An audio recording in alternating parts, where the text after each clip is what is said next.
मैं सबसे पहले तारिक साहब के पास जाना चाहता हूं। तारिक साहब, यहाँ हाई कोर्ट के बाद भारत में सुप्रीम कोर्ट में पिछले 8 दिन से इस बात पर बहस हो रही है कि हिजाब इस्लाम का एक एसेंशियल, एक जरूरी हिस्सा है या नहीं है।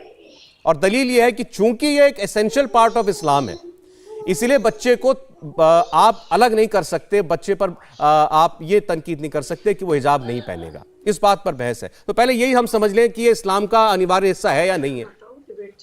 नहीं, ये कहीं भी कुरान में ये नहीं कहा गया कि औरतों को सर ढांकने का हुक्म जो है, बड़ा क्लियरली जो कुरान के अंदर वर्स है वो ये कि औरतों को अपना सीना कवर करना चाहिए, क्योंकि पेगन अरब्स का इस्लाम से पहले ये रिवायत थी कि जब उनके मर्द जाते थे जंग लड़ने के लिए तो औरतें जो हैं अपने आप को, जिसे for lack of a better word, topless करके they would say goodbye to them.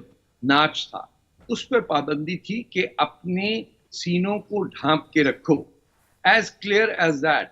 अब क्योंकि हम जरा वो थोड़े से विक्टोरियन हो जाते हैं तो we can't utter these words कि अपने सीनों को ढांप के रखो, तो उसको फिर उर्दू में ट्रांसलेट किया शर्मगाहों को, और उससे बदलते बदलते आपने सर के बालों से कर लिया। और फिर भी आप देखिए कि 1970 से पहले आपको लफ्ज हिजाब पूरे हिंदुस्तान, या 100 साल पहले, 200 साल पहले लफ्ज था ही नहीं। कुरान में हिजाब वर्ड आया है वो आया है डिवीजन, यानी एक दो हिस्सों में डिवाइड करने के चक्कर में। इसका रेफरेंस लफ्ज हिजाब का औरतों के बाल से कोई ताल्लुक नहीं है। और क्योंकि ये फंडामेंटली सिर्फ मुसलमानों का मसला नहीं है, तो दुनिया में जहां पे भी कोई भी धर्म हो, दी मेन वांट टू कंट्रोल। ये पूरी स्ट्रगल इंसानियत की यही है कि जेंडर इक्वालिटी कैसे होगी।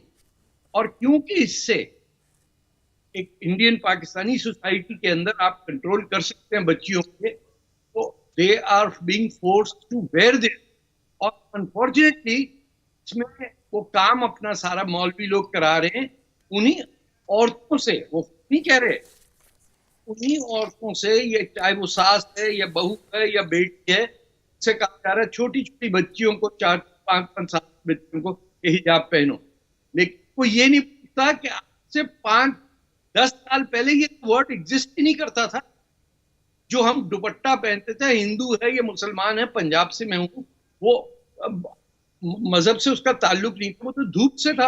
आप खेतों में काम कर रहे हैं, सर के ऊपर आपने दुपट्टा डाला हुआ है धूप बचाने के लिए, उसको पकड़ के अब इंस्टीट्यूशनलाइज किया। ये सियासी फ्लैग है। मुस्लिम ब्रदरहुड, जमात इस्लामी, अखवानुल मुस्लिमीन, ये तबलीग जमात, ये इस्लामिक पार्टीज का इस वक्त सियासी झंडा है जी। जो तो नहीं पहन सकते, अपनी बेटियों, बीवियों, बहनों पे आयद कर रहे हैं। और इसीलिए ईरान के अंदर जहां लड़कियों ने और औरतों ने अपने हिजाब जलाए, वहां प्रेसिडेंट रईसी के खिलाफ नारे भी लगाए, क्योंकि इनके प्रेसिडेंट रईसी खुद तो 5-6 हजार लोगों के कातिल रह चुके हैं। इनको शूट करके मारा था इन्होंने, तेहरान के वो इंचार्ज थे जब खुमैनी का रेवोल्यूशन आया था।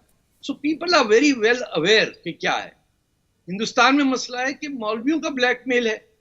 अब कोई ना हो तो उसे मुसलमान ही नहीं समझा जाता, या उसे खारिज कर देते हैं तो लोग चुप हो जाते हैं, क्योंकि अगर कोई कह दे कि मुसलमान ये नहीं है मुसलमान, तो उसकी सजाए मौत होती है।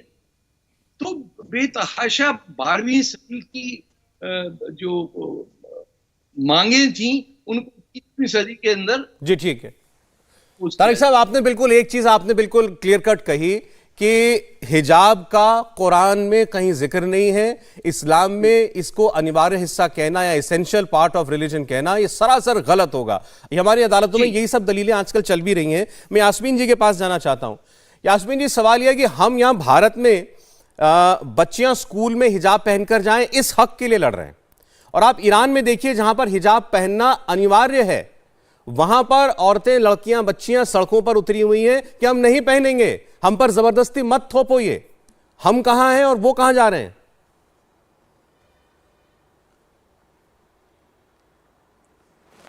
देखिए, ईरान से मुझे कोई मतलब नहीं है।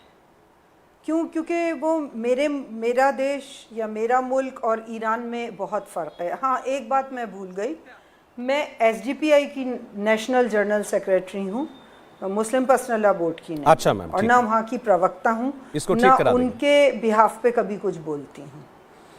यहाँ सवाल हिंदुस्तान और ईरान का है, जहाँ के हालात अलग हैं, माहौल अलग है, वहाँ पे क्या हो रहा है। कहीं और सऊदीया में और भी ज़्यादा सख्ती है, कहीं और इसलिए मैं उसको अपने बराबर पे या मुकाबले पे या उसका मवाजना मैं नहीं कर सकती, क्योंकि हर देश के कॉन्स्टिट्यूशन अलग है, माहौल अलग है, सोच अलग है।